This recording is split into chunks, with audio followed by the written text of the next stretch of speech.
HCI ನ್ಯೂಸ್ಗೆ ಸ್ವಾಗತ. ನಾನು ಪ್ರಿಯಾ. ಈಗ ಹೆಡ್ಲೈನ್ಸ್. ಪರಿಸರ ಸಂರಕ್ಷಣೆಗೆ ಜಾಗೃತಿ ಜಾಥಾ. SM ಕೃಷ್ಣನಗರದಲ್ಲಿ ಜಾಥಾಕ್ಕೆ ಭಾರಿ ಬೆಂಬಲ. ಭಾಗಿಯಾದ ಸ್ವಾಮೀಜಿಗಳು, ಹಾಲಿ ಮಾಜಿ ಜನಪ್ರತಿನಿಧಿಗಳು, ಪರಿಸರ ಪ್ರೇಮಿಗಳು. ಧರ್ಮಸ್ಥಳದ ವಿರುದ್ಧ ಅಪಪ್ರಚಾರ. ಸಿಬಿಐ ತನಿಖೆಗೆ ಶಾಸಕ ಸಿಮೆಂಟ್ ಮಂಜು ಒತ್ತಾಯ. ಜಯ ಕರ್ನಾಟಕ ಸಂಘಟನೆಯಿಂದ ಕಾರುಗಳ ರ್ಯಾಲಿ ಮೂಲಕ ಧರ್ಮಸ್ಥಳಕ್ಕೆ ಬೆಂಬಲ. ಜಮ್ಮನಹಳ್ಳಿ ಗ್ರಾಮದಲ್ಲಿ ಅಕ್ರಮ ಭೂ ಕಬಳಿಕೆ. ಗೋಮಾಳ ಜಾಗದಲ್ಲಿ ಅಕ್ರಮ ಬೇಲಿ. ಗ್ರಾಮಸ್ಥರ ಆಕ್ರೋಶ. ಒತ್ತುವರಿ ಭೂಮಿ ಖಾಲಿ ಮಾಡದಿದ್ರೆ ಉಗ್ರ ಹೋರಾಟದ ಎಚ್ಚರಿಕೆ. ನಗರದ SM ಕೃಷ್ಣನಗರದಲ್ಲಿ ಪರಿಸರ ಸಂರಕ್ಷಣೆಯ ಬಗ್ಗೆ ಸಾರ್ವಜನಿಕರಲ್ಲಿ ಜಾಗೃತಿ ಮೂಡಿಸಲು ಪರಿಸರಕ್ಕಾಗಿ ನಡಿಗೆಗೆ ಭಾರಿ ಬೆಂಬಲ ದೊರೆತಿದ್ದು, ವಿವಿಧ ಮಠದ ಸ್ವಾಮೀಜಿಗಳು, ಪರಿಸರ ಪ್ರೇಮಿಗಳು, ವಿವಿಧ ಸಂಘ ಸಂಸ್ಥೆಗಳು ಮತ್ತು ನಿವಾಸಿಗಳು ಕೈಜೋಡಿಸಿ ಭಾನುವಾರ ಬೆಳಗ್ಗೆ ಪರಿಸರದ ಸದ್ದು ಕೇಳಿಬಂದಿತು. ನಗರದ SM ಕೃಷ್ಣನಗರದ ಮುಖ್ಯ ಪ್ರವೇಶ ದ್ವಾರದಿಂದ ಪ್ರಾರಂಭವಾದ ಪರಿಸರಕ್ಕಾಗಿ ಕಾಲ್ನಡಿಗೆ Hassan lions club, rotary club of Hassan sunrise, Karnataka ರಾಜ್ಯ ಮಾಲಿನ್ಯ ನಿಯಂತ್ರಣ ಮಂಡಳಿ, rotary club of Hassan mid town, scouts and guides ಹಾಗೂ ಇತರೆ ಸಂಘ ಸಂಸ್ಥೆಗಳು ಭಾಗವಹಿಸಿ ಇಲ್ಲಿನ ಬೀದಿಗಳನ್ನು ಸುತ್ತಾಡಿ ಇಲ್ಲಿ ವಾಸ ಮಾಡುವ ನಿವಾಸಿಗಳಿಗೆ ಪರಿಸರದ ಬಗ್ಗೆ ಜಾಗೃತಿ ಮೂಡಿಸಿದ್ರು. ನಂತರ ವೃತ್ತದಲ್ಲಿ ಪರಿಸರದ ಬಗ್ಗೆ ಮಠದ ಸ್ವಾಮೀಜಿಗಳು ಹಾಗೂ ಪರಿಸರ ಪ್ರೇಮಿಗಳು ಮಾತನಾಡಿದರು. ಪರಿಸರಕ್ಕಾಗಿ ನಾವು ಸಂಘಟನೆಯ ರಾಜ್ಯಾಧ್ಯಕ್ಷ ಹಾಗೂ ಮಾಜಿ ಶಾಸಕ AT ರಾಮಸ್ವಾಮಿ ಮಾತನಾಡಿ, ಜಾಗತಿಕ ಹವಾಮಾನ ಅತಿ ಹೆಚ್ಚಾಗಿ ತಾಪಮಾನ ಏರಿಕೆಯಿಂದ ಇಷ್ಟೆಲ್ಲ ಅನಾಹುತವಾಗುತ್ತಿದೆ. ಇದಕ್ಕೆಲ್ಲ ಪಶು ಪಕ್ಷಿಗಳು ಕಾರಣವಲ್ಲ. ವಿವೇಕವಂತ ಮನುಷ್ಯರು, ಪ್ರಜ್ಞಾವಂತರು, ತಿಳುವಳಿಕೆ ಇರುವವರು ಹಾಗೂ ವಿದ್ಯಾವಂತರಾದ ನಾವುಗಳೇ ಪರಿಸರ ನಾಶಕ್ಕೆ ಕಾರಣರಾಗಿದ್ದೇವೆ. ಉಸಿರಾಡುವ ಗಾಳಿ, ನೀರು, ಸೇವಿಸುವ ಆಹಾರ ವಿಷಯುಕ್ತವಾಗಿದೆ. ಅದನ್ನ ವಿಷಮುಕ್ತ ಮಾಡದಿದ್ರೆ ಯಾರು ಎಷ್ಟೇ ಆಸ್ತಿ ಮಾಡಿದ್ರೂ ಕೂಡ ನಮ್ಮ ಆರೋಗ್ಯ ಕಾಪಾಡಿಕೊಳ್ಳದಿದ್ರೆ ಏನು ಪ್ರಯೋಜನಕ್ಕೆ ಬರೋದಿಲ್ಲ. ಈ ನಿಟ್ಟಿನಲ್ಲಿ ಪರಿಸರದಲ್ಲೇ ಈ ಜೀವನ ಇದೆ ಎಂದು ಪರಿಸರ ರಕ್ಷಣೆ ಮಾಡಬೇಕು. ಈಗಾಗಲೇ ಪ್ಲಾಸ್ಟಿಕ್ ಬಳಕೆಯನ್ನ ಸರ್ಕಾರ ನಿಷೇಧ ಮಾಡಿದ್ದು, ಆದರೆ ಎಲ್ಲಾ ಕಡೆ ಮಾರಾಟ ಮಾಡಲಾಗುತ್ತಿದೆ. ಇದರಿಂದ ಬಹಳ ಅನಾಹುತಗಳು ಸಂಭವಿಸುತ್ತಿವೆ. ಇದನ್ನು ತಡೆಗಟ್ಟುವ ದೃಷ್ಟಿಯಿಂದ ಈ ಒಂದು ಪರಿಸರಕ್ಕಾಗಿ ನಡೆಯನ್ನ ಹಮ್ಮಿಕೊಳ್ಳಲಾಗಿದೆ ಎಂದರು. ಪರಿಸರ ಪ್ರಜ್ಞೆ, ಜಾಗೃತಿ ಹೆಚ್ಚೆಚ್ಚು ಆಗಬೇಕೆಂದು ಕರೆ ನೀಡಿದರು. ಶ್ರೀ ಆದಿಚುಂಚನಗಿರಿ ಶಾಖಾಮಠದ ಮಠಾಧೀಶರಾದ ಶ್ರೀ ಶಂಭುನಾಥ ಸ್ವಾಮೀಜಿ ಮಾತನಾಡಿ, ಶರೀರ ಶಾಶ್ವತವಾದದ್ದಲ್ಲ. ಪ್ರತಿದಿನ ಪ್ರತಿಕ್ಷಣ ನಾವುಗಳು ಸಾವಿನ ಹತ್ತಿರ ಹೋಗುತ್ತಿದ್ದೇವೆ. ಶತಕೋಟಿ ಜನ್ಮದ ನಂತರ ಈ ಮನುಷ್ಯ ಜನ್ಮ ಸಿಕ್ಕಿದೆ. ಈ ಮನುಷ್ಯ ಜನ್ಮಕ್ಕೆ ಜ್ಞಾನ, ವಿವೇಕ ಎಲ್ಲ ಕೂಡ ಭಗವಂತ ನೀಡಿದ್ದಾನೆ. ಒಂದು ಗಿಡ ನೆಟ್ಟರೆ ಜೀವನ ಪರ್ಯಂತ ಎಲ್ಲಿಯವರೆಗೂ ಬದುಕಿರುತ್ತಾರೆ ಅಲ್ಲಿಯವರೆಗೂ ಜೀವನ ಸಾರ್ಥಕ ಮಾಡಿಕೊಳ್ಳುತ್ತಾನೆ. ತಲೆಗೊಂದು ಗಿಡವನ್ನ ನೆಡಬೇಕೆಂದು ಮಠದ ಶ್ರೀ ಬಾಲಗಂಗಾಧರನಾಥ ಮಹಾಸ್ವಾಮೀಜಿಯವರು ಸಂಕಲ್ಪ ಮಾಡಿ ಇವತ್ತು ಅವರು ಕೂಡ ಪರಿಸರಕ್ಕೆ ಕೊಡುಗೆ ಕೊಟ್ಟಿದ್ದಾರೆ ಎಂದರು. ಹಿರಿಯರು ಹಾಕಿಕೊಟ್ಟ ಮಾರ್ಗದಲ್ಲಿ, ಮೂಲ ನಂಬಿಕೆಯಲ್ಲಿ ನಮಗೆಲ್ಲ ಪರಿಸರದ ಜಾಗೃತಿ ಕಟ್ಟಿಹೋಗಿದ್ದಾರೆ. ನಮ್ಮ ಭೂಮಿಯನ್ನ ಸ್ವರ್ಗ ಮಾಡಿಕೊಳ್ಳದೆ ಹೋದರೆ ನಾವುಗಳು ಬೇರೆ ದೇಶಕ್ಕೆ ಹೋಗಿ ಪಡೆದುಕೊಳ್ಳುವ ವ್ಯವಸ್ಥೆ ಮುಂದಿನ ದಿನಗಳಲ್ಲಿ ಆಗುತ್ತದೆ ಎಂದು ಎಚ್ಚರಿಸಿದರು. ಪರಿಸರ ರಕ್ಷಣೆ ಎಂಬುದು ಮನೆ ಮನೆಯಲ್ಲೂ ಬರಬೇಕೆಂದು ಕರೆ ಕೊಟ್ಟರು. ಸಿದ್ದಲಿಂಗ ಸ್ವಾಮೀಜಿ ಮಾತನಾಡಿ, ಪ್ರಸ್ತುತದಲ್ಲಿ ಪರಿಸರ ನಾಶವಾಗುತ್ತಿದ್ದು ರಕ್ಷಣೆ ಮಾಡಬೇಕಾದದ್ದು ನಮ್ಮೆಲ್ಲರ ಜವಾಬ್ದಾರಿ. ಮುಂದಿನ ಪೀಳಿಗೆ ಕೂಡ ಪರಿಸರದ ಬಗ್ಗೆ ಜಾಗೃತಿ ಮೂಡಿಸುವುದಕ್ಕೆ ಹಿರಿಯರು ಹೆಚ್ಚಿನ ಒತ್ತು ಕೊಟ್ಟು ಪರಿಸರದ ಮತ್ತು ಮಾಲಿನ್ಯದ ಬಗ್ಗೆ ಜಾಗೃತಿ ಮೂಡಿಸಬೇಕು. ಎಲ್ಲರೂ ಮನಸ್ಸು ಮಾಡಿದರೆ ಮಾತ್ರ ಈ ಪರಿಸರದ ರಕ್ಷಣೆ ಸಾಧ್ಯವಾಗುತ್ತದೆ ಎಂದರು. ಶ್ರೀ ಪುಷ್ಪಗಿರಿ ಮಠದ ಮಠಾಧೀಶರಾದ ಸೋಮಶೇಖರ ಸ್ವಾಮೀಜಿ ಮಾತನಾಡಿ, ಮನುಷ್ಯರ ನಿರ್ಲಕ್ಷ್ಯದಲ್ಲಿ ಪ್ರಸ್ತುತದಲ್ಲಿ ಪರಿಸರ ಯಾವ ಹಂತಕ್ಕೆ ಬಂದು ನಿಂತಿದೆ ಎಂದರೆ, ಮಾನಸಿಕವಾಗಿ, ದೈಹಿಕವಾಗಿ, ನೀರಿನಿಂದ ಹಿಡಿದು ಆಹಾರದಿಂದ ಹಿಡಿದು ಪ್ರತಿ ಕ್ಷೇತ್ರದಲ್ಲೂ ಕೂಡ ಇವತ್ತು ಪರಿಸರ ಹಾಳಾಗುತ್ತಿದೆ. ಪರಿಸರ ಉಳಿಸುವುದು ಪ್ರತಿ ವ್ಯಕ್ತಿಯ ಜವಾಬ್ದಾರಿಯಾಗಿದೆ ಎಂದು ಕಿವಿಮಾತು ಹೇಳಿದ್ರು.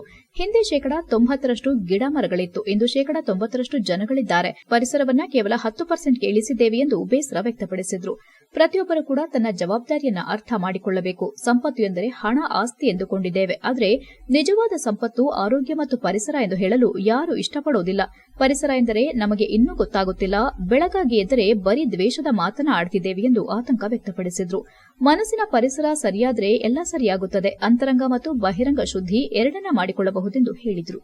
ಕುವೆಂಪು ನಗರದ ಕ್ರೇಜಿ ಯೋಗ ಸಂಸ್ಥೆಯ ಸದಸ್ಯರು ಮತ್ತು ಯೋಗ ಶಿಕ್ಷಕರಾದ ಕಿರಣ್ ಜಾಥಾದಲ್ಲಿ ಭಾಗವಹಿಸಿದ್ರು. ಈ ವೇಳೆ ಪರಿಸರಕ್ಕಾಗಿ ನಾವು ಸಂಘಟನೆಯ ಜಿಲ್ಲಾಧ್ಯಕ್ಷ ಡಾ BE ಯೋಗೇಂದ್ರ, ಪ್ರಧಾನ ಕಾರ್ಯದರ್ಶಿ RJ ಗಿರೀಶ್, ಹಸಿರು ಭೂಮಿ ಪ್ರತಿಷ್ಠಾನದ ಅಧ್ಯಕ್ಷ Venkategowda, BK Manjunath, Hassan lions club ಕಾರ್ಯದರ್ಶಿ C ಶಿವಸ್ವಾಮಿ, HK ನಾಗೇಶ್, ಜಿಲ್ಲಾ ಸರ್ಕಾರಿ ನೌಕರರ ಸಂಘದ ಗೌರವಾಧ್ಯಕ್ಷ E ಕೃಷ್ಣೇಗೌಡ, ಬೆಂಗಳೂರಿನ ಜಯರಾಮ್, ಸ್ಕೌಟ್ಸ್ ಅಂಡ್ ಗೈಡ್ಸ್ ಹಿರಿಯರಾದ ಕಾಂಚನಾಮಾಲಾ, ಗಿರೀಶ್, ಯೋಗೇಂದ್ರ, ಮಂಜುನಾಥ್ ಹಾಗೂ ಇತರರು ಉಪಸ್ಥಿತರಿದ್ದರು. HCI news Hassan. ಜಾಗತಿಕ ತಾಪಮಾನ ಅತಿ ಹೆಚ್ಚಾಗಿ, ಆ ತಾಪಮಾನ ಏರಿಕೆಯಿಂದ ಇಷ್ಟೆಲ್ಲ ಅನಾಹುತಗಳು ಆಗ್ತಿದ್ದಾವೆ. ಇದಕ್ಕೆಲ್ಲ ಪಶು ಪಕ್ಷಿಗಳು ಕಾರಣ ಅಲ್ಲ. ವಿವೇಕವಂತರು ಅಂತ ಹೇಳ್ತೀವಲ್ಲ, ಮನುಷ್ಯರು, ಪ್ರಜ್ಞಾವಂತರು, ತಿಳುವಳಿಕೋಸ್ತರು, ಜ್ಞಾನವಂತರು, ವಿದ್ಯಾವಂತರಾದ ನಾವುಗಳೇ ಈ ಪರಿಸರ ನಾಶಕ್ಕೆ ಕಾರಣ. ಒಂದು ವೃಕ್ಷವನ್ನು ನೆಟ್ಟಿದ್ರೆ ಪರೋಪಕಾರಾಯ ಫಲಂತಿ ವೃಕ್ಷಾಃ, ಪರೋಪಕಾರಾಯ ವಹಂತಿ ನದ್ಯಃ. ಪರೋಪಕಾರಾಯ ದುಹಂತಿ ಗಾವಃ ಪರೋಪಕಾರಾರ್ಥಂ ಇದಂ ಶರೀರಂ ಅಂತೇಳಿ. ಈ ಶರೀರ ಶಾಶ್ವತವಾದುದಲ್ಲ. ಅನಿತ್ಯಾನಿ ಶರೀರಾಣಿ ವಿಭವೋ ನೈವ ಶಾಶ್ವತ. ನಿತ್ಯ ಸನ್ನಿತೋ ಮೃತ್ಯು. ಪ್ರತಿದಿನ ಪ್ರತಿ ಕ್ಷಣ ನಾವು ಸಾವಿನ ಸಮೀಪ ಹತ್ತಿರಕ್ಕೆ ಹೋಗ್ತಾ ಇರ್ತೀವಿ. ಈ ಶರೀರ ಅನಿತ್ಯವಾದುದು, ಶಾಶ್ವತವಾದುದಲ್ಲ. ಈ ಮನುಷ್ಯ ಜನ್ಮ ಬರಬೇಕಾದ್ರೆ ಶತಕೋಟಿ ಜನ್ಮ ಸುಕೃತೈ ಪುಣ್ಯರಿನ ಲಭ್ಯತೆ. 100 ಕೋಟಿ ಜನ್ಮ ಎತ್ತಿದ ಮೇಲೆ ಈ ಮನುಷ್ಯ ಜನ್ಮ ಪ್ರಾಪ್ತಿಯಾಗಿದೆ ಕೂಡ, ಅಥವಾ ಯಾರ ಜೊತೆ ಜಗಳ ಆಡಿದ್ರು ಕೂಡ ಪ್ರತಿನಿತ್ಯ ಮಾತಾಡುವಂತದ್ದು ಏನಾಗಿದೆ, ಬರೇ ಪರಿಸರದ ನಾಶದ ವಿಷಯದಲ್ಲೇ ಮಾತಾಡ್ತೇವೆ. ಯಾಕೆ? ನಮಗೆ ಪರಿಸರ ಅಂದ್ರೆ ಏನಂತ ಇವತ್ತು ಕೂಡ ಗೊತ್ತಾಗ್ತಾ ಇಲ್ಲ. ಬೆಳಗಿನ ಸಂಜೆವರೆಗೂ ಕೂಡ ಬರೇ ದ್ವೇಷದ ವಾತಾವರಣವನ್ನ ಮಾತಾಡ್ತಾ ಇದ್ದೇವೆ, ಕೇಳ್ತಾ ಇದ್ದೇವೆ, ಅದರಲ್ಲಿ ಇನ್ವಾಲ್ವ್ ಆಗ್ತಾ ಇದ್ದೇವೆ. ಹಾಗಾದ್ರೆ ನಮಗೆ ಸುಂದರ ಪರಿಸರ ಬರೀ ನಾವು ಗಿಡವನ್ನು ನೆಟ್ಟರೆ ಮಾತ್ರ ಪರಿಸರ ಆಗೋದಿಲ್ಲ. ಮನಸ್ಸಿನ ಒಳಗಡೆ ಶುದ್ಧ ಭಾವನೆಗಳಿಲ್ಲದೆ ಹೋದ್ರೂ ಕೂಡ ಪರಿಸರ ಕೆಡುತ್ತೆ. ಭಾರತದಾದ್ಯಂತ ಹೆಸರುವಾಸಿಯಾಗಿರುವ ಪುಣ್ಯ ಸ್ಥಳವೆಂದರೆ ಅದು ಧರ್ಮಸ್ಥಳ. ಆ ಕ್ಷೇತ್ರದ ಮೇಲಿನ ಆರೋಪ ಅಪಸ್ವರ ಖಂಡಿಸಿ ಜಯ ಕರ್ನಾಟಕ ಸಂಘಟನೆಯಿಂದ ಕಾರುಗಳ ರ್ಯಾಲಿ ಮೂಲಕ ಧರ್ಮಸ್ಥಳಕ್ಕೆ ಬೆಂಬಲ ವ್ಯಕ್ತಪಡಿಸಿ ಎಸ್ಐಟಿಗೆ ಮನವಿ ಸಲ್ಲಿಸಲು ತೆರಳುತ್ತಿದ್ದೇವೆ ಎಂದು ಜಯ ಕರ್ನಾಟಕ ಸಂಘಟನೆ ರಾಜ್ಯಾಧ್ಯಕ್ಷ ಬಿಎನ್ ಜಗದೀಶ್ ಹೇಳಿದರು. ಧರ್ಮಸ್ಥಳದಲ್ಲಿನ ಘಟನೆಗಳು ಹಾಗೂ ಅಪಪ್ರಚಾರ ಹೋಗಲಾಡಿಸುವ ನಿಟ್ಟಿನಲ್ಲಿ ಜಯ ಕರ್ನಾಟಕ ಸಂಘಟನೆಯಿಂದ ಬೆಂಗಳೂರಿನಿಂದ ಧರ್ಮಸ್ಥಳದವರೆಗೂ ಹೊರಟ ಕಾರುಗಳ ರ್ಯಾಲಿ ಹಾಸನ ಮೂಲಕ ಬೇಲೂರಿಗೆ ಆಗಮಿಸಿದ ಸಂದರ್ಭ ಒಕ್ಕಲಿಗರ ಕಲ್ಯಾಣ ಮಂಟಪದಲ್ಲಿ ಸುದ್ದಿಗಾರರೊಂದಿಗೆ ಮಾತನಾಡಿದ ಅವರು, ಇತ್ತೀಚಿನ ದಿನಗಳಲ್ಲಿ ಧಾರ್ಮಿಕ ಕ್ಷೇತ್ರ ಧರ್ಮಸ್ಥಳದ ಬಗ್ಗೆ ಆರೋಪ ಅಪಸ್ವರಗಳಂತಹ ಘಟನೆಗಳನ್ನು ಸೃಷ್ಟಿಸುವಂತಹ ಸಂದರ್ಭಗಳನ್ನು ನೋಡಿದಾಗ ಆಘಾತವಾಯಿತು ಮತ್ತು ಅಲ್ಲಿನ ಘಟನೆಗಳನ್ನು ಸಾಮಾಜಿಕ ಜಾಲತಾಣದಲ್ಲಿಯೂ ಯೂಟ್ಯೂಬರ್ಗಳು ಬಿಂಬಿಸುವ ಕೆಲಸ ಮಾಡಿದ್ದನ್ನು ನೋಡಿದ ಜನಸಾಮಾನ್ಯರಿಗೆ ಇದು ನಿಜವೇನು ಎಂಬ ಅನುಮಾನ ಮೂಡಿತ್ತು. ಅಲ್ಲದೆ ಇಳಿವಯಸ್ಸಿನ ಮಹಿಳೆಯೊಬ್ಬರು ಸುಳ್ಳು ಹೇಳಿದ್ದೇನೆ ಎಂಬುದನ್ನು ಆಕೆಯೇ ಒಪ್ಪಿಕೊಂಡಿರೋದು ಮಾಧ್ಯಮದಲ್ಲಿ ನೋಡಿದ್ದೇವೆ. ಇದಕ್ಕೆಲ್ಲ ಯಾರು ಕಾರಣ? ಈ ಚಿತ್ರಕಥೆ ಬರೆದಿದ್ಯಾರು? ನಿರ್ಮಾಪಕರ್ಯಾರು ಎಂದು ತಿಳಿಯುತ್ತಿಲ್ಲ. ನಾವು ಧರ್ಮಸ್ಥಳದ ಮಂಜುನಾಥನಲ್ಲಿ ಕೇಳುವುದಿಷ್ಟೇ, ಯಾರಿಗೂ ಇಂತಹ ತೊಂದರೆಯಾಗಬಾರದೆಂಬ ವಾತಾವರಣ ಸೃಷ್ಟಿಸಬೇಕೆಂದು ಕೇಳಿಕೊಳ್ತೇವೆ.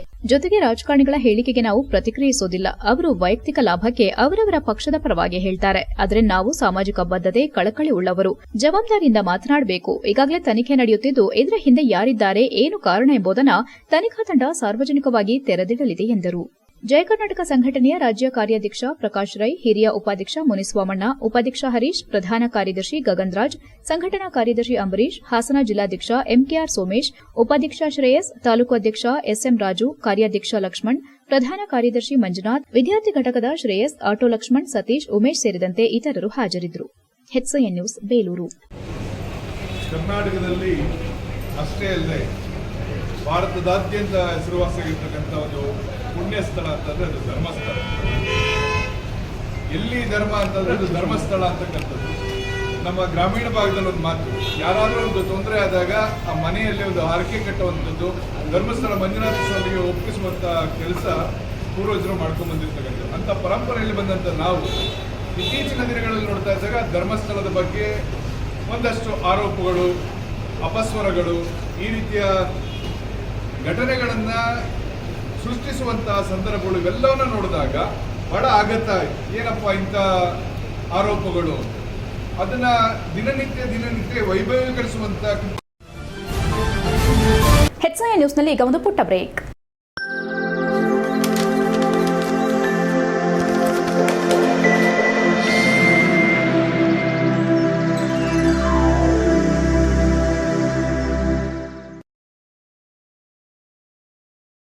ಬ್ರೇಕ್ನ ನಂತರ HCN ನ್ಯೂಸ್ಗೆ ಸ್ವಾಗತ.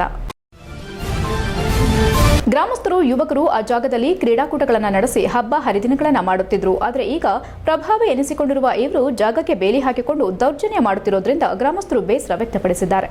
ಸುತ್ತಮುತ್ತಲೂ ಹಚ್ಚ ಹಸಿರಿನಿಂದಲೇ ಕೂಡಿದೆ. ಹಾಗೆಯೇ ಪಶ್ಚಿಮ ಘಟ್ಟಗಳು ಕೂಡ ಇಂದು ಮಾನವನ ಅತಿಯಾಸೆಗೆ ನಾಶದ ಹಾದಿಯನ್ನ ಹಿಡಿಯುತ್ತಿವೆ. ಒಂದೆಡೆ ಕಾಡಾನೆ ಸಮಸ್ಯೆಯಿಂದ ಜನರು ಬಳಲುತ್ತಿದ್ರೆ, ಇನ್ನೊಂದೆಡೆ ಕಾಡು ನಾಶ, ಭೂ ಕಬಳಿಕೆಗೆ ತಾಲೂಕು ನಲುಗುತ್ತಿದೆ. ಇಂತಹ ಸಂದರ್ಭದಲ್ಲಿ ಸಕಲೇಶಪುರ ತಾಲೂಕಿನ ಬಾಳುಪೇಟೆ ಹೋಬಳಿಯ ಜಮ್ಮನಹಳ್ಳಿ ಗ್ರಾಮದಲ್ಲಿ ಸರ್ಕಾರಿ ಗೋಮಾಳ ಭೂಮಿಯನ್ನ ಕಬಳಿಸಿ ತಂತಿಬೇಲಿ ಹಾಕಿ ಕಾಫಿ, ಸಿಲ್ವರ್ ಗಿಡಗಳನ್ನು ರಾಜಾರೋಷವಾಗಿ ಬೆಳೆದು ಸರ್ಕಾರಿ ಭೂಮಿಯನ್ನ ಕಬಳಿಸಿದ್ದಾರೆ ಎಂದು ದೂರಿದ್ರು. ಜಮ್ಮನಹಳ್ಳಿಯ ಗಾಳಿಗುಡ್ಡ ಗ್ರಾಮದ ಸರ್ವೆ ನಂಬರ್ 33ರಲ್ಲಿ 64 ಎಕರೆ ಗೋಮಾಳ ಜಾಗದಲ್ಲಿ 4 ಎಕರೆ 30 ಗುಂಟೆ ಜಾಗವನ್ನು 2019ರಿಂದಲೂ ಅಕ್ರಮ ಬೇಲಿ ಹಾಕಿಕೊಂಡು ಕಾಫಿ, ಸಿಲ್ವರ್ ಮರಗಳನ್ನು ನೆಟ್ಟು ನಮ್ಮದೇ ಭೂಮಿ ಎಂದು ಸುಳ್ಳು ದಾಖಲೆ ಇಟ್ಟುಕೊಂಡು ದೌರ್ಜನ್ಯ ಎಸಗುತ್ತಿದ್ದಾರೆ. ಬಾಳುಪೇಟೆಯ ವ್ಯಕ್ತಿ ಭೂ ಕಬಳಿಕೆ ಮಾಡಿರುವ ವ್ಯಕ್ತಿಯಾಗಿದ್ದಾರೆ. ಈಗಾಗಲೇ ತಹಸೀಲ್ದಾರರು ಮತ್ತು ಗ್ರಾಮ ಲೆಕ್ಕಿಗ ಪಂಚಾಯಿತಿ ಅಧಿಕಾರಿಗಳಿಗೆ ಮನವಿ ಸಲ್ಲಿಸಿದ್ರೂ ಕೂಡ ಯಾವುದೇ ಪ್ರಯೋಜನವಾಗಿರುವುದಿಲ್ಲ. ಮೊದಲು ಗ್ರಾಮಸ್ಥರು ಯುವಕರು ಆ ಜಾಗದಲ್ಲಿ ಕ್ರೀಡಾಕೂಟವನ್ನ ನಡೆಸಿ ಹಬ್ಬ ಹರಿದಿನಗಳನ್ನ ಮಾಡುತ್ತಿದ್ರು ಆದರೆ ಈಗ ಪ್ರಭಾವಿ ಎನಿಸಿಕೊಂಡಿರುವ ಇವರು ಜಾಗಕ್ಕೆ ಬೇಲಿ ಹಾಕಿಕೊಂಡು ದೌರ್ಜನ್ಯ ಮಾಡುತ್ತಿರುವುದರಿಂದ ಗ್ರಾಮಸ್ಥರು ಅಸಮಾಧಾನ ವ್ಯಕ್ತಪಡಿಸಿದ್ರು. ಜಮನಹಳ್ಳಿಯ ಗಾಳಿಗುಡ್ಡ ಗ್ರಾಮದ ಸರ್ವೆ ನಂಬರ್ 33ರಲ್ಲಿ 64 ಎಕರೆ ಗೋಮಾಳ ಜಾಗದಲ್ಲಿ 4 ಎಕರೆ 30 ಗುಂಟೆಯ ಜಾಗದಲ್ಲಿ ಗ್ರಾಮಸ್ಥರ ಆಗ್ರಹವೇನೆಂದರೆ 20ಕ್ಕೂ ಹೆಚ್ಚು ಹಳ್ಳಿಗಳಿಂದ ಕೂಡಿದೆ. ನಮ್ಮ ಮಕ್ಕಳು ಓಡಾಡಬೇಕಾದ್ರೆ ಬಾಳುಪೇಟೆ, ಸಕಲೇಶಪುರ, ಹಾಸನಕ್ಕೆ ಹೋಗಬೇಕಾಗಿದೆ. ಹಾಗಾಗಿ ನಮ್ಮೂರಿನಲ್ಲಿ ಈ ಜಾಗದಲ್ಲಿ ವಸತಿ ಸಹಿತ ಶಾಲೆಯಾದ್ರೆ ನಮ್ಮೆಲ್ಲರಿಗೂ ಅನುಕೂಲವಾಗುತ್ತದೆ ಎಂದು ಆಗ್ರಹಿಸುತ್ತಿದ್ದಾರೆ. ಮೊರಾರ್ಜಿ ದೇಸಾಯಿ ಶಾಲೆ, ಕಿತ್ತೂರು ರಾಣಿ ಚೆನ್ನಮ್ಮ, ಅಬ್ದುಲ್ ಕಲಾಂ ಇಂತಹ ಶಾಲೆಗಳನ್ನ ಸರ್ಕಾರ ನಮಗೆ ಮಂಜೂರು ಮಾಡಿಕೊಡಬೇಕೆಂದು ಸರ್ಕಾರಕ್ಕೆ ಮನವಿ ಮಾಡುತ್ತಿದ್ದಾರೆ. ಒತ್ತುವರಿ ಜಾಗವನ್ನ ಸರ್ಕಾರ ಖಾಲಿ ಮಾಡಿಸದಿದ್ರೆ ಅಥವಾ ಈ ಪ್ರಕರಣವನ್ನು ಗಂಭೀರವಾಗಿ ತೆಗೆದುಕೊಳ್ಳದಿದ್ರೆ ಇದೇ ಜಾಗದಲ್ಲಿ ಟೆಂಟ್ಗಳನ್ನು ಹಾಕಿಕೊಂಡು ಮಕ್ಕಳಿಗೆ ಪಾಠ ಮಾಡುತ್ತೇವೆ. ಅದಕ್ಕೆ ಪೂರ್ವ ತಯಾರಿ ಮಾಡಿದ್ದೇವೆ ಮತ್ತು ಸರ್ಕಾರ ಖಾಲಿ ಮಾಡಿಸದಿದ್ರೆ ನಾವೇ ತಂತಿಬೇಲಿ ಕಿತ್ತು ಹಾಕಿ ಅನಿರ್ದಿಷ್ಟಾವಧಿ ಹೋರಾಟ ಮಾಡುತ್ತೇವೆ ಎಂದು ಗ್ರಾಮಸ್ಥರು ಆಕ್ರೋಶ ವ್ಯಕ್ತಪಡಿಸಿದ್ದಾರೆ. ಈ ಹೋರಾಟದಲ್ಲಿ ಅಕ್ಕಪಕ್ಕದ ಗ್ರಾಮಗಳ ಯುವಕರಾದ ಯುವರಾಜು, ಮಧು, ಚಂದ್ರಶೇಖರ್, ಸುಧಾಕರ್, ಸಂತೋಷ್, ಪಂಚಾಯಿತಿ ಸದಸ್ಯರಾದ ರವಿಕುಮಾರ್, ಚಂದನ್, ಕಿರಣ್ ಗೌಡ, ಎಂಡಿ ಕಾಂತರಾಜ್ ಇತರರು ಉಪಸ್ಥಿತರಿದ್ದರು. HCN news, Sakleshpur. ಗೋಮಾಳ ಜಾಗ 4 ಎಕರೆ ಅಕ್ರಮವಾಗಿ ಮಾಡ್ಕೊಂಡಿದ್ದಾರೆ. ಇದು ತಹಸೀಲ್ದಾರ್ ವಿಸಿಟು ಆಗಿದೆ, RI ವಿಸಿಟ್ ಆಗಿದೆ, VA ವಿಸಿಟ್ ಆಗಿದೆ, PDO ವಿಸಿಟು ಆಗಿದೆ. ಆದರೂ ಯಾವುದೇ ಕ್ರಮ ಕೊಂಡ್ರೂ ಇನ್ನೂ ಕ್ಲಿಯರ್ ಆಗಿಲ್ಲ. ಈ ಜಾಗನ ಆದಷ್ಟು ಬೇಗ ತೆರವುಗೊಳಿಸ್ಕೊಡ್ಬೇಕು. ಅದಾದ್ಮೇಲೆ ಇದು ಯಾವುದೇ ಕ್ರಮ ಕೈಗೊಳ್ಳಲಿಲ್ಲ ಅಂದ್ರೆ ಇನ್ನೊಂದು ತಿಂಗಳ ಒಳಗಡೆ ಟೈಮ್ ಕೊಡ್ತೀವಿ ಸರ್ಕಾರಕ್ಕೆ. ಆದಷ್ಟು ಬೇಗ ತೆರವುಗೊಳಿಸ್ತಿಲ್ಲ ಅಂದ್ರೆ ಊರಿನ ಗ್ರಾಮಸ್ಥರೆಲ್ಲ ಸೇರ್ಕೊಂಡು ತೆರವುಗೊಳಿಸ್ತೀವಿ. ವಾರದಲ್ಲಿ ಮತ್ತೆ ತಹಸೀಲ್ದಾರಿಗೆ ಒಂದು ಮನವಿ ಮಾಡ್ತೀವಿ, AC ಸಾರಿಗೂ ಮತ್ತೆ ತಹಸೀಲ್ದಾರಿಗೂ ಒಂದು ಮನವಿ ಮಾಡ್ತೀವಿ, PDOಗೂ ಮನವಿ ಮಾಡ್ತೀವಿ. ಆದ್ರೂ ಏನು ಕ್ರಮ ಕೈಗೊಳ್ಳಲಿಲ್ಲ ಅಂದ್ರೆ ಮುಂದಿನ ನಮಗೂ ಒಂದು 15 ಕುಂಟೆ ಸರ್ಕಾರಿ ಜಮೀನೆ ನಮಗೂ ಸ್ಯಾಂಕ್ಷನ್ ಆಗಿರೋದು ನಮ್ಮ ತಂದೆಯವರ ಹೆಸರಲ್ಲಿ. ಅದರದ್ದು ಪಾಣಿ ತೆಗಿಸ್ಬೇಕಾದ್ರೆ ಈ ವ್ಯಕ್ತಿಗೆ ಸ್ಯಾಂಕ್ಷನ್ ಆಗಿರೋದೇ ಇಲ್ಲ. 33ನೇ ಸರ್ವೆ ನಂಬರ್ ಅಲ್ಲಿ ಈ ರಾಜು ರೈಟ್ರು ಅಂದ್ರೆ ಷಣ್ಮುಖ ಅನ್ನೋ ವ್ಯಕ್ತಿಗೆ ಈ ಸುತ್ತಮುತ್ತ ಎಲ್ಲೂ 4 ಎಕರೆ 30 ಕುಂಟೆ ಜಾಗ ಆಗಿಲ್ಲ. ಅದರಿಂದ ನಾವು ಎಲ್ಲ ಮಾಡಿಸಿ ಇಲ್ಲಿ 2024ರಲ್ಲಿ ಇದೇ ಸ್ಥಳದಲ್ಲಿ ಬೋರ್ವೆಲ್ ಕೊಡ್ಸಕ್ಕೆ ಎಲ್ಲ ನೋಡಿದ್ರು. ಆ ಸಮಯದಲ್ಲಿ ಮೇಘನ ಅಂತ ತಹಸೀಲ್ದಾರ್ ಅವರಿದ್ರು. ನಾನು ಅವ್ರಿಗೆ ಫೋನ್ ಮಾಡಿದಾಗ ಅವ್ರು ಹೇಳಿದ್ರು ಇಮಿಡಿಯೇಟ್ಲಿ RIನ ಕಳಿಸ್ಕೊಟ್ರು, ಅಲ್ಲ VAನ ಕಳಿಸ್ಕೊಟ್ರು. RIಗೆ ಮಾಹಿತಿ ಕೊಟ್ಟು VAನ ಕಳಿಸ್ಕೊಟ್ಟು ಬೋರ್ವೆಲ್ ನಿಲ್ಸೋದು. ಸರ್ ಹೇಳಿ ಸರ್, ಏನು ಈ ಜಾಗದ ಸಮಸ್ಯೆ ಅಂತ? ಇದು ಬೆಳಗೋಡು ಹೋಬಳಿ, ಸಕಲೇಶಪುರ ತಾಲೂಕು ಬೆಳಗೋಡು ಹೋಬಳಿ, ಜಮನಹಳ್ಳಿ ಗ್ರಾಮಕ್ಕೆ ಸೇರಿರ್ತಕ್ಕಂಥ ಗೋಮಾಳೆ ಜಾಗ. 4 ಎಕರೆ 30 ಗುಂಟೆ ಅಂದಾಜಿದೆ. ಅದ್ರಲ್ಲಿ 62 ಚಿಲ್ಲರೆ ಎಕರೆ ಇದೆ. ಅದೆಲ್ಲ ಸುತ್ತಮುತ್ತೆಲ್ಲ ಜಮೀನೆಲ್ಲ ಒತ್ತುವರಿ ಆಗಿ ಅವರೆಲ್ಲ ರೆಕಾರ್ಡೆಲ್ಲ ಆಗಿ ಉಳಿದಿರ್ತಕ್ಕಂಥ 4 ಎಕರೆ 30 ಗುಂಟೆ ಜಾಗ ಇದೆ. ಈಗ ಈ ಜಾಗ ಎಷ್ಟು ವರ್ಷದಿಂದ ಬೇರೆಯವರು ಈ ಜಾಗ ಬೇರೆಯವರು ಒಂದು 3 ರಿಂದ 4 ವರ್ಷದಿಂದ ಅಕ್ವೈರ್ ಮಾಡ್ಕೊಂಡಿದ್ದಾರೆ. ಅವಾಗಿಂದ ನಾವು ಹೋರಾಟ ಮಾಡ್ಕೊಂಡು ಬಂದಿದ್ವಿ ಬಿಡಿಸ್ಬೇಕು ಅಂತ. ಆದರೆ ಸರಿಯಾಗಿ ನಮಗೆ ಬಲ ಸಿಕ್ಕಿಲ್ಲ. ಈಗ ಎಷ್ಟು ಎಕರೆ ಇದೆ ಸರ್ ಟೋಟಲ್? 4 ಎಕರೆ 30 ಗುಂಟೆ ಅಂದಾಜು. ಸರ್ಕಾರದಿಂದ ಈಗಾಗಲೇ ಫೆನ್ಸಿಂಗ್. ಸಮುದಾಯ ಭವನ ಮತ್ತು ಅಂಬೇಡ್ಕರ್ ಭವನದ ಬಳಿ ಇರುವ ಟಿಸಿಯಿಂದ ಗ್ರಾಮಸ್ಥರಿಗೆ ತೊಂದರೆ ಉಂಟಾಗುತ್ತಿದ್ದು ಶೀಘ್ರವೇ ಟಿಸಿಯನ್ನು ಸ್ಥಳಾಂತರ ಮಾಡಬೇಕೆಂದು ಗ್ರಾಮಸ್ಥ HS ನಾಗರಾಜ್ ಆಗ್ರಹಿಸಿದ್ದಾರೆ. ಬೇಲೂರು ತಾಲೂಕು ಅರೇಹಳ್ಳಿ ಹೋಬಳಿ ಅನುಘಟ ಗ್ರಾಮ ಪಂಚಾಯಿತಿ ವ್ಯಾಪ್ತಿಯ ಕಿತ್ತಾವರ ಗ್ರಾಮದ ಸಮುದಾಯ ಭವನದ ಬಳಿ ಅಳವಡಿಸಿರುವ ಟಿಸಿಯಿಂದ ಉಂಟಾಗುತ್ತಿರುವ ಸಮಸ್ಯೆಯನ್ನ ಕುರಿತು ಮಾತನಾಡಿದ ಅವರು, ಪ್ರತಿದಿನ ಮಕ್ಕಳು ಈ ಕಂಬದ ಬಳಿಯೇ ಆಟವಾಡುತ್ತಾರೆ. ಟಿಸಿಗೆ ಅಳವಡಿಸಿರುವ ಉಪಕರಣಗಳು ಕೈಗೆ ತಾಕುವಂತಿದೆ. ಇದರ ಪಕ್ಕದಲ್ಲೇ ವಾಸದ ಮನೆ ಕೂಡ ಇದೆ. ಕೆಲ ಸಂದರ್ಭದಲ್ಲಿ ಟಿಸಿ ಬೆಂಕಿ ಉಗುಳುತ್ತದೆ. ಕಳೆದ 15 ವರ್ಷಗಳಿಂದ ಈ ಸಮಸ್ಯೆ ಇದ್ದು ಟಿಸಿ ಸ್ಥಳಾಂತರಕ್ಕಾಗಿ ಅರೇಹಳ್ಳಿಯ ಸೆಸ್ ಕಚೇರಿಗೆ ಮನವಿ ಸಲ್ಲಿಸಲಾಗಿದೆ. ಅನೇಕ ಬಾರಿ ಸಲ್ಲಿಸಿದ ಮನವಿಗೆ ಅಧಿಕಾರಿಗಳು ಸ್ಪಂದಿಸುತ್ತಿಲ್ಲ. ಸಮಸ್ಯೆ ಕುರಿತಂತೆ ಹಾಲಿ ಶಾಸಕರಿಗೂ ಲಿಖಿತ ಮನವಿ ಸಲ್ಲಿಸಲಾಗಿದ್ದು ವಿಪರೀತ ಮಳೆ ಕಾರಣ ಕಂಬ ಶಿಥಿಲಗೊಂಡಿರುವುದರಿಂದ ಅಪಾಯಕಾರಿ ಟಿಸಿಯನ್ನು ಬೇರೆಡೆಗೆ ಸ್ಥಳಾಂತರಿಸಲು ಅಧಿಕಾರಿಗಳು ಮುಂದಾಗಬೇಕು ಎಂದರು. ಇದೇ ವೇಳೆ ನಿತಿನ್ ರಾಜ್, KM ಕುಮಾರ್, ಯೋಗೇಶ್, ಶಿವಪ್ಪ, ನಂದೀಶ್ ಉಪಸ್ಥಿತರಿದ್ದರು. HCN news, Belur.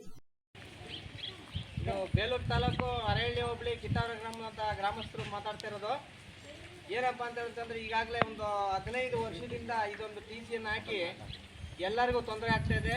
ನಾವು ಅಧಿಕಾರಿಗಳಿಗೆ ಎಲ್ಲರಿಗೂ ಸಹ ದೂರು ಕೊಟ್ಟಿದ್ದೀವಿ. ಯಾರು ಸಹ ಈ ಕಡೆ ಗಮನ ಹರಿಸ್ತಲೇ ನಮಗೆ ಭಾರಿ ತೊಂದರೆ ಆಗ್ತಾಯಿದೆ. ಮಕ್ಕಳು ಮರಿ ಆಟ ಆಡ್ತಾ ಇದ್ದಾರೆ. ಗೈ ವೈರ್ ಆಗಲಿ ಇದೆಲ್ಲ ಪೂರ ಕೆಳಗಡೆನೇ ಇದೆ. ಈ ಸಮುದಾಯ ಭವನ ಇರೋದ್ರಿಂದ ಗಣಪತಿ ಕೂರಿಸಿದಾಗ ಎಲ್ಲ ಟೈಮಲ್ಲೂ ತೊಂದರೆ ಆಗುತ್ತೆ.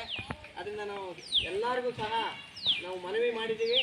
ಆದರೆ ಈ ಹಿಂದೆ ಅಂದರೆ ಲಿಂಗೇಶ್ ಅವರು MLA ಆಗಿದ್ದಾಗ ಸಹ. HCN ನ್ಯೂಸ್ನಲ್ಲಿ ಈಗ ಒಂದು ಪುಟ್ಟ ಬ್ರೇಕ್.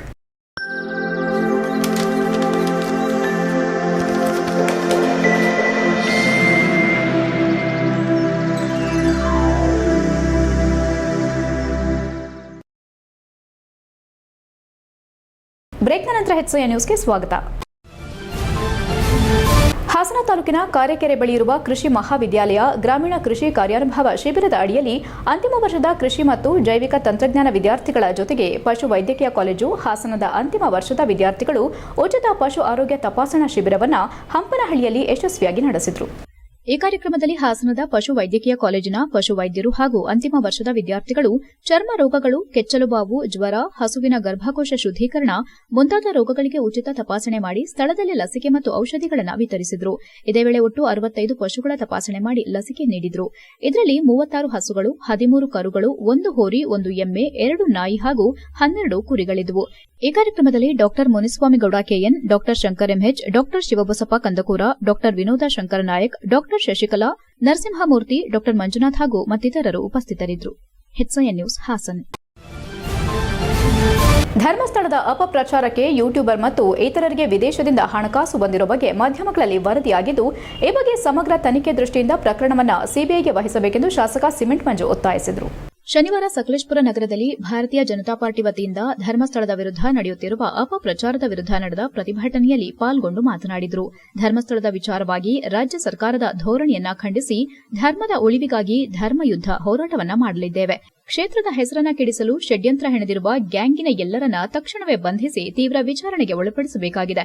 ಕಳೆದ 1 ತಿಂಗಳಿನಿಂದ ಧರ್ಮಸ್ಥಳ ವಿಚಾರದಲ್ಲಿ ಯಾವ ಬೆಳವಣಿಗೆಯಾಗಿದೆ ಎಂಬುದು ಎಲ್ಲರಿಗೂ ತಿಳಿದಿರೋ ವಿಚಾರ. ರಾಜ್ಯ ಸರ್ಕಾರ ಧರ್ಮಸ್ಥಳ ವಿಚಾರದಲ್ಲಿ ತನಿಖೆ ನಡೆಸಬೇಕೆಂದು ಎಸ್ಐಟಿ ರಚಿಸಿದಾಗ ಅದನ್ನು ಸ್ವಾಗತ ಮಾಡಿದ್ದೆವು. ಈ ವಿಚಾರದಲ್ಲಿ ಸಮಗ್ರವಾಗಿ ಪಾರದರ್ಶಕವಾಗಿ ತನಿಖೆಯಾಗಬೇಕು. ಈಗಾಗಲೇ ಮಹೇಶ್ ಶೆಟ್ಟಿ ತಿಮ್ಮರೋಡಿ ಹಾಗೂ ಮುಸುಕುದಾರಿಯನ್ನ ಬಂಧನ ಮಾಡಿರುವುದನ್ನು ಸ್ವಾಗತಿಸುತ್ತೇನೆ. ಅದರಂತೆ ಇಡೀ ರಾಜ್ಯದ ಅಶಾಂತಿಗೆ ಕಾರಣನಾದ ಭಯೋತ್ಪಾದಕನ ರೀತಿ ವರ್ತಿಸುತ್ತಿರುವ ಯೂಟ್ಯೂಬರ್ ಸಮೀರ್ನನ್ನ ಮೊದಲು ಅರೆಸ್ಟ್ ಮಾಡಿ ಹೆಚ್ಚಿನ ವಿಚಾರಣೆಗೆ ಒಳಪಡಿಸಬೇಕು. ಈ ಮೂಲಕ ರಾಜ್ಯದ ಜನರಿಗೆ ಕ್ಷೇತ್ರದ ವಿರುದ್ಧ ನಡೆಯುತ್ತಿರುವ ಷಡ್ಯಂತ್ರವನ್ನು ಬಹಿರಂಗಪಡಿಸಬೇಕೆಂದು ಒತ್ತಾಯಿಸಿದರು. ಪಟ್ಟಣದ ಹಳೆ ಬಸ್ ನಿಲ್ದಾಣದಿಂದ ಉಪವಿಭಾಗಾಧಿಕಾರಿಗಳ ಕಚೇರಿವರೆಗೂ ಪ್ರತಿಭಟನಾ ಮೆರವಣಿಗೆ ನಡೆಸಿ ಧರ್ಮಸ್ಥಳದ ವಿರುದ್ಧ ಅಪಪ್ರಚಾರ ನಡೆಸುತ್ತಿರುವವರ ವಿರುದ್ಧ ಸೂಕ್ತ ಕ್ರಮ ಕೈಗೊಳ್ಳಬೇಕೆಂದು ಎಸಿ ರಾಜೇಶ್ ಮೂಲಕ ಸರ್ಕಾರಕ್ಕೆ ಮನವಿ ಸಲ್ಲಿಸಿದರು. ಈ ವೇಳೆ ತಾಲೂಕು ಬಿಜೆಪಿ ಅಧ್ಯಕ್ಷ ಅಶ್ವಥ್ ವಳಲಹಳ್ಳಿ, ಬಿಜೆಪಿ ಜಿಲ್ಲಾ ಮಹಿಳಾ ಮೋರ್ಚಾ ಅಧ್ಯಕ್ಷೆ ನೇತ್ರಾವತಿ ಮಂಜುನಾಥ್, ನಗರ ಘಟಕದ ಅಧ್ಯಕ್ಷ ಲೋಕೇಶ್, ತಾಲೂಕು ಯುವ ಮೋರ್ಚಾ ಅಧ್ಯಕ್ಷ ನಿಖಿಲ್ ಹಲಸುಲಿಗೆ, ತಾಲೂಕು ಮಹಿಳಾ ಘಟಕದ ಅಧ್ಯಕ್ಷೆ ಬಬಿತಾ ವಿಶ್ವನಾಥ್, ಮಂಡಲ ಪ್ರಧಾನ ಕಾರ್ಯದರ್ಶಿಗಳಾದ ಮಧು, ಅಗ್ನಿ ಸೋಮಶೇಖರ್ ಸೇರಿದಂತೆ ಮಂಡಲ ಪದಾಧಿಕಾರಿಗಳು, ವಿವಿಧ ಮೋರ್ಚಾಗಳ ಪದಾಧಿಕಾರಿಗಳು ಸೇರಿದಂತೆ ಕಾರ್ಯಕರ್ತರು ಮತ್ತು ಹಿಂದೂಪರ ಸಂಘಟನೆಗಳ ಕಾರ್ಯಕರ್ತರು ಉಪಸ್ಥಿತರಿದ್ದರು. HCI news Sakleshpur. ಇವತ್ತು ತಮ್ಮೆಲ್ಲರೂ ಕೂಡ ಗೊತ್ತಿರೋ ರೀತಿಯಲ್ಲಿ ಕಳೆದ 2 ತಿಂಗಳಿಂದ ನಮ್ಮ ಧಾರ್ಮಿಕ ಶ್ರದ್ಧಾ ಕೇಂದ್ರ ಆದಂಥ ಧರ್ಮಸ್ಥಳ ಹಾಗೂ ಮಂಜುನಾಥನ ದೇವಾಲಯದ ಮೇಲೆ ಅಪಪ್ರಚಾರವನ್ನು ಮಾಡಲಿಕ್ಕೆ ಹೊರಟಂಥ ಏನೊಂದು ಟೀಮ್ ಇದೆ, ಆ ಸಂಪೂರ್ಣ ಟೀಮ್ನ ಬಂಧನ ಆಗಬೇಕು. ಎಲ್ಲದಕ್ಕಿಂತ ಮುಖ್ಯವಾಗಿ ಯೂಟ್ಯೂಬ್ ಮುಖಾಂತರ ಧರ್ಮಸ್ಥಳದ ಮಂಜುನಾಥನ ಮೇಲೆ ಅಪಪ್ರಚಾರ ಮಾಡ್ತಿರ್ತಕ್ಕಂಥ ಅದ್ರ ಹಿಂದೆ ಯಾರ್ಯಾರಿದ್ದಾರೆ ಎಲ್ಲರನ್ನೂ ಕೂಡ ಬಂಧನ ಮಾಡಬೇಕು. ಯಾಕೆಂದರೆ ಈ ಸರ್ಕಾರಕ್ಕೆ ನನಗೆಲ್ಲ ಒಂದು ಕಡೆ ನನಗೆ ಸಂಶಯ ಆಗುತ್ತೆ, ಸರ್ಕಾರಕ್ಕೆ ಶಕ್ತಿ ಇದೆಯೋ ಇಲ್ವೋ ಅಂತೇಳಿ. ಒಬ್ಬ ಸಾಮಾನ್ಯ ಭಯೋತ್ಪಾದಕನ ರೀತಿಯಲ್ಲಿ ವರ್ತನೆ ಮಾಡ್ತಾ ಇರ್ತಕ್ಕಂಥ ಸಮೀರ್ ಅಂತೇಳಿ ಅವನೊಬ್ಬ ಬಚ್ಚ. ಆ ಬಚ್ಚ. HCI ನ್ಯೂಸ್ನಲ್ಲಿ ಈಗ ಒಂದು ಪುಟ್ಟ ಬ್ರೇಕ್. ಹಾಸನದಲ್ಲಿ 28 ವರ್ಷಗಳಿಂದ ಜನತೆಗೆ ಅತ್ಯುತ್ತಮವಾದ ವೈದ್ಯಕೀಯ ಸೇವೆಯನ್ನು ನೀಡುತ್ತಿರುವ Hemavathi multi speciality hospital Hassan. ನಮ್ಮಲ್ಲಿ ದಿನದ 24 ಗಂಟೆಯೂ ಆಕ್ಸಿಡೆಂಟಲ್ ಇಂಜುರೀಸ್ ಮತ್ತು ಎಮರ್ಜೆನ್ಸಿ ಸರ್ವಿಸ್ಗಳನ್ನು ಹೊಂದಿದೆ. ಹೇಮಾವತಿ ಆಸ್ಪತ್ರೆಯ ಡಾಕ್ಟರ್ ನಿಖಿಲ್ ಆರ್ ಭಟ್ ರವರು ಎಂಎಸ್ ಆರ್ಥೋಪೆಡಿಕ್ನಲ್ಲಿ ಚಿನ್ನದ ಪದಕ ಪಡೆದು ಸಿಂಗಾಪುರ್ ಜನರಲ್ ಹಾಸ್ಪಿಟಲ್ನಲ್ಲಿ ಫೆಲೋಶಿಪ್ ಇನ್ ಜಾಯಿಂಟ್ ರಿಪ್ಲೇಸ್ಮೆಂಟ್ ಸರ್ಜರಿಯ ಪದವಿ ಪಡೆದು ಸೇವೆಯನ್ನ ಸಲ್ಲಿಸಿರುತ್ತಾರೆ.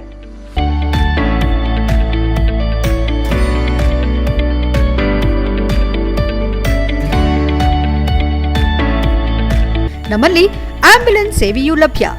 ಇನ್ನೇಕೆ ತಡ, ನೀವು ಯಾವುದೇ ಮೂಳೆ ಸಮಸ್ಯೆ ಹೊಂದಿದರೆ ಹಿಂದೆ ಭೇಟಿ ನೀಡಿ. ಹೇಮಾವತಿ ಮಲ್ಟಿ ಸ್ಪೆಷಾಲಿಟಿ ಹಾಸ್ಪಿಟಲ್, ಉತ್ತರ ಬಡಾವಣೆ, ಹಾಸನ. ಬ್ರೇಕ್ನ ನಂತರ HCI ನ್ಯೂಸ್ಗೆ ಸ್ವಾಗತ. ಸಂಸ್ಕಾರ, ಶ್ರದ್ಧೆ, ಪ್ರೀತಿ, ವಿಶ್ವಾಸ ಇವುಗಳು ವ್ಯಕ್ತಿಯ ವ್ಯಕ್ತಿತ್ವದ ಪ್ರತಿರೂಪವಾಗಿದ್ದು ಯಾಂತ್ರಿಕ ಬದುಕಿನ ನೊಗಕ್ಕೆ ಹೆಗಲು ಕೊಟ್ಟ ಇಂದಿನ ಯುವ ಸಮೂಹವನ್ನು ಕಲಿಕೆಯ ಕ್ರಿಯೆಗೆ ಒಳಪಡಿಸಿದಾಗ ಇಂತಹ ಉದಾತ್ತ ಗುಣಗಳನ್ನು ಬೆಳೆಸಲು ಸಾಧ್ಯವಿದೆ ಎಂದು ಟೈಮ್ಸ್ ಗುರುಕುಲ ಸಿಬಿಎಸ್ಇ ಶಾಲೆ ಮತ್ತು ಗ್ಲೋಬಲ್ ಟೈಮ್ಸ್ PU ಕಾಲೇಜಿನ ಸಂಸ್ಥಾಪಕ ಅಧ್ಯಕ್ಷ AB ಸುರೇಂದ್ರಕುಮಾರ್ ಅಭಿಪ್ರಾಯಪಟ್ಟರು. ಅವರು ಹಾಸನ ನಗರದ ಹೊರವಲಯದಲ್ಲಿರುವ ಕಾಮಧೇನು ಸಹಕಾರಿ ವಿದ್ಯಾಶ್ರಮದಲ್ಲಿ ಶಾಲಾ ವತಿಯಿಂದ ಆಯೋಜಿಸಿದ್ದ ಗುರುಕುಲ ಗೋಕುಲಾಷ್ಟಮಿ ಎಂಬ ಕೃಷ್ಣ ಜನ್ಮಾಷ್ಟಮಿ ಕಾರ್ಯಕ್ರಮವನ್ನು ಕೃಷ್ಣ ವೇಷಧಾರಿಯಾದ ಪುಟ್ಟ ಮಗುವನ್ನ ತೊಟ್ಟಿಲಲ್ಲಿ ತೂಗುವ ಮೂಲಕ ಉದ್ಘಾಟಿಸಿ ಮಾತನಾಡಿದರು. 2013ರಲ್ಲಿ ಆರಂಭಗೊಂಡ ಟೈಮ್ಸ್ ವಿದ್ಯಾಸಂಸ್ಥೆಯು ಅಂದಿನಿಂದ ಇಂದಿನವರೆಗೂ ಕಡಿಮೆ ವೆಚ್ಚದಲ್ಲಿ ಗುಣಮಟ್ಟದ ಶಿಕ್ಷಣ ನೀಡುತ್ತಾ ಬಂದಿದ್ದು, ಗುರು ಹಿರಿಯರನ್ನ ಗೌರವಿಸುವ ಹಾಗೂ ಸಾಮಾಜಿಕ ಬದುಕಿನಲ್ಲಿ ಹೊಂದಿಕೊಂಡು ಹೋಗುವ ಕಲೆಯನ್ನು ಕಲಿಸಲಾಗುತ್ತಿದೆ ಎಂದು ಹೇಳಿದರು. ಈ ನಿಟ್ಟಿನಲ್ಲಿ ಇಂದು ನಡೆಯುತ್ತಿರುವ ಕೃಷ್ಣ ಜನ್ಮಾಷ್ಟಮಿ ಕಾರ್ಯಕ್ರಮವನ್ನು ಕಾಮಧೇನು ವಿದ್ಯಾಶ್ರಮದಲ್ಲಿಯೇ ನಡೆಸಲು ಇಚ್ಛಿಸಿದ್ದು, ಗುರು ಹಿರಿಯರ ಮೌಲ್ಯಗಳನ್ನು ಮಕ್ಕಳಲ್ಲಿ ಬೆಳೆಸಲು ಅನುವಾಗಲೆಂಬುದು ನಮ್ಮ ಅದಮ್ಯ ಬಯಕೆಯಾಗಿದ್ದು, ವೃದ್ಧಾಶ್ರಮಗಳಿಗೆ ಏನಾದರೂ ನೀಡಬೇಕೆಂದು ಬಯಸಿದ್ದು, ಇದಕ್ಕಾಗಿ ನಮ್ಮ ಶಾಲೆಯ ಪೋಷಕರನ್ನ ಬಳಸಿಕೊಂಡಿದ್ದೇವೆ. ಪೋಷಕರಿಂದ ಬಂದ ಅಭೂತಪೂರ್ವ ಕೊಡುಗೆಗೆ ಮೂಕ ವಿಸ್ಮಿತನಾಗಿದ್ದೇನೆ ಎಂದು ಹೇಳಿದರು. ಮುಖ್ಯ ಅತಿಥಿಯಾಗಿ ಆಗಮಿಸಿದ್ದ ಕಾಮಧೇನು ಸಹಕಾರಿ ವಿದ್ಯಾಶ್ರಮದ ನಿರ್ದೇಶಕಿಯಾದ ಶ್ರೀಮತಿ ಜಯಲಕ್ಷ್ಮಿ ರಾಜೇಗೌಡ ಮಾತನಾಡಿ, ಶಾಲೆಯು ಕೈಗೊಂಡ ಇಂತಹ ಕಾರ್ಯಕ್ರಮವನ್ನು ಶ್ಲಾಘಿಸಿದರು. ಹಲವಾರು ವರ್ಷಗಳಿಂದ ಸಂಸ್ಥೆಯ ಅಧ್ಯಕ್ಷ ಸುರೇಂದ್ರಕುಮಾರ್ ಪರಿಚಿತರಿದ್ದು, ಅತಿ ಶಿಸ್ತಿನಿಂದ ಶಾಲೆಯನ್ನು ನಡೆಸುತ್ತಿದ್ದು, ಇಂದು ಅವರ ವಿದ್ಯಾರ್ಥಿಗಳು ದೇಶಾದ್ಯಂತ ಪಸರಿಸಿದ್ದು, ಇದು ಅವರ ನಿಜವಾದ ಸಾಧನೆ ಎಂದು ಕೊಂಡಾಡಿದರು. ಶಾಲಾ ಪ್ರಾಂಶುಪಾಲೆ ಶೈಲಾ ರೈ ಮಾತನಾಡಿ, ನಿರ್ಭಾವುಕ ಸಮಾಜವೊಂದನ್ನು ನಿರ್ಮೂಲನೆ ಮಾಡಿ ಮಗುವನ್ನ ಸಮಾಜದಲ್ಲಿ ಹೊಂದಿಕೊಂಡು ಬಾಳುವಂತೆ ಪ್ರೇರೇಪಿಸಲು ಇಂತಹ ಕಾರ್ಯಕ್ರಮಗಳು ಅತಿ ಅಗತ್ಯವಾಗಿದ್ದು, ಮುಂಬರುವ ದಿನಗಳಲ್ಲಿ ಇಂತಹ ಕಾರ್ಯಕ್ರಮಗಳನ್ನು ಮುಂದುವರಿಸಿಕೊಂಡು ಹೋಗುವುದಾಗಿ ಹೇಳಿದರು. ಕಾರ್ಯಕ್ರಮದಲ್ಲಿ ಪೂರ್ವ ಪ್ರಾಥಮಿಕ ತರಗತಿಯ ಸಹ ಸಂಯೋಜಕಿ ಮರ್ಸಿ ಪೌಲ್ ಹಾಜರಿದ್ದರು. ಶಾಲಾ ಶಿಕ್ಷಕಿಯರು ಹಾಗೂ ಮಕ್ಕಳು ಸಾಂಸ್ಕೃತಿಕ ಕಾರ್ಯಕ್ರಮವನ್ನು ನಡೆಸಿಕೊಟ್ಟರು. ಪೋಷಕರು ನೀಡಿದ ಹಲವಾರು ದಿನಸಿ ಪದಾರ್ಥಗಳನ್ನು ಸಂಸ್ಥೆಯ ಅಧ್ಯಕ್ಷ ಸುರೇಂದ್ರಕುಮಾರ್ ಕಾಮಧೇನು ಸಹಕಾರಿ ಆಶ್ರಮದ ನಿರ್ದೇಶಕರಿಗೆ ಹಸ್ತಾಂತರಿಸಿದರು. HCN news Hassan. ಕೊನೆಯಲ್ಲಿ ಮತ್ತೊಮ್ಮೆ ಮುಖ್ಯಾಂಶಗಳು. ಪರಿಸರ ಸಂರಕ್ಷಣೆಗೆ ಜಾಗೃತಿ ಜಾಥಾ. SM ಕೃಷ್ಣನಗರದಲ್ಲಿ ಜಾಥಾಕ್ಕೆ ಭಾರೀ ಬೆಂಬಲ. ಭಾಗಿಯಾದ ಸ್ವಾಮೀಜಿಗಳು, ಹಾಲಿ ಮಾಜಿ ಜನಪ್ರತಿನಿಧಿಗಳು, ಪರಿಸರ ಪ್ರೇಮಿಗಳು. ಧರ್ಮಸ್ಥಳದ ವಿರುದ್ಧ ಅಪಪ್ರಚಾರ. ಸಿಬಿಐ ತನಿಖೆಗೆ ಶಾಸಕ ಸಿಮೆಂಟ್ ಮಂಜು ಒತ್ತಾಯ. ಜಯ ಕರ್ನಾಟಕ ಸಂಘಟನೆಯಿಂದ ಕಾರುಗಳ ರ್ಯಾಲಿ ಮೂಲಕ ಧರ್ಮಸ್ಥಳಕ್ಕೆ ಬೆಂಬಲ. ಜಮನಹಳ್ಳಿ ಗ್ರಾಮದಲ್ಲಿ ಅಕ್ರಮ ಭೂ ಕಬಳಿಕೆ. ಗೋಮಾಳ ಜಾಗದಲ್ಲಿ ಅಕ್ರಮ ಬೇಲಿ. ಗ್ರಾಮಸ್ಥರ ಆಕ್ರೋಶ. ಒತ್ತುವರಿ ಭೂಮಿ ಖಾಲಿ ಮಾಡದಿದ್ರೆ ಉಗ್ರ ಹೋರಾಟದ ಎಚ್ಚರಿಕೆ. ಇಷ್ಟೊತ್ತು ನೀವು ನೋಡಿದ್ದು ಹಾಸನದ ಸುದ್ದಿ ಅಂದ್ರೆ HCN ನ್ಯೂಸ್.